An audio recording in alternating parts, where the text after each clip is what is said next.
इस वीडियो में हम अभाज्य संख्याएं जिन्हें हम प्राइम नंबर भी कहते हैं उस पर चर्चा करेंगे। यह वीडियो कक्षा 5 के गणित विषय पर आधारित है। तो आइए जानते हैं कि इस वीडियो में हम क्या क्या सीखेंगे। इस वीडियो में हम चर्चा करेंगे कि अभाज्य संख्याएं क्या होती हैं, साथ ही साथ हम जानेंगे कि भाज्य और अभाज्य संख्याओं में क्या अंतर होता है और अभाज्य संख्याओं से संबंधित कुछ प्रश्न भी हल करना सीखेंगे। तो यहाँ पर आप देख सकते हैं कि यहाँ पर कुछ संख्याएं दी गई हैं। क्या आप प्रत्येक संख्या के लिए उनके गुणनखंडों की सूची बना सकते हैं? बिल्कुल सही। आप देख सकते हैं कि यहाँ पर 16 के गुणनखंड कुछ इस तरीके से हैं। इसी तरीके से 7 का गुणनखंड 1 और 7 है और बाकी संख्याओं का भी आप देख सकते हैं। हम इन संख्याओं को उनके गुणनखंडों के अनुसार कैसे वर्गीकृत कर सकते हैं? आप उन्हें समूह में रखें तो आप देख सकते हैं कि 2 गुणनखंडों वाली संख्याएं यहाँ पर कौन कौन सी हैं? वो है 7, 11 और 13। इसी तरीके से विषम संख्या में गुणनखंड वाली संख्याएं कितनी हैं?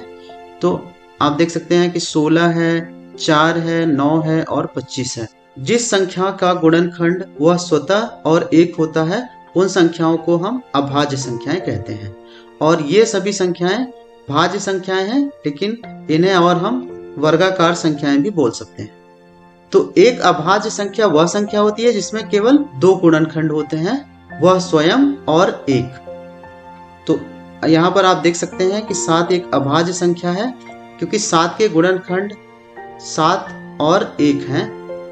इसी तरीके से आप देख सकते हैं कि 14 एक भाज्य संख्या है क्योंकि इसके गुणनखंड 2 से अधिक हैं। तो जैसे यहाँ पर आप देख सकते हैं कि 14 के गुणनखंड है 1, 14, 2 और 7।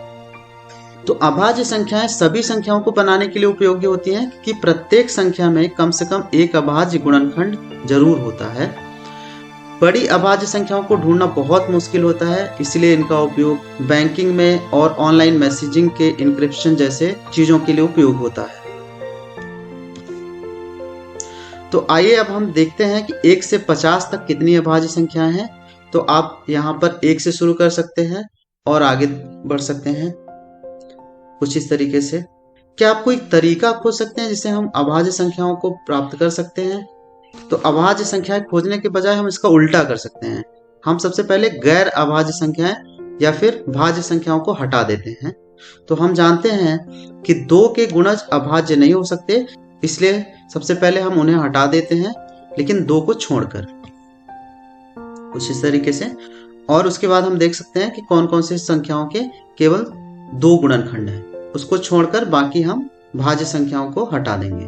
तो आप देख सकते हैं कि 1 से 100 तक की कौन कौन सी अभाज्य संख्याएं हैं। कुल ये अभाज्य संख्याएं 1 से 100 के बीच में है। तो इस वीडियो में हमने देखा कि अभाज्य संख्याएं क्या होती हैं, भाज्य और अभाज्य संख्याओं में क्या अंतर है, साथ ही साथ हमने अभाज्य संख्याओं से संबंधित कुछ प्रश्न भी हल किए।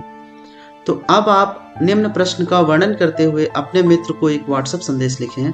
आपके लिए प्रश्न है 50 और 100 के बीच में कौन कौन सी अभाज्य संख्याएं हैं। इस वीडियो में इतना ही। धन्यवाद।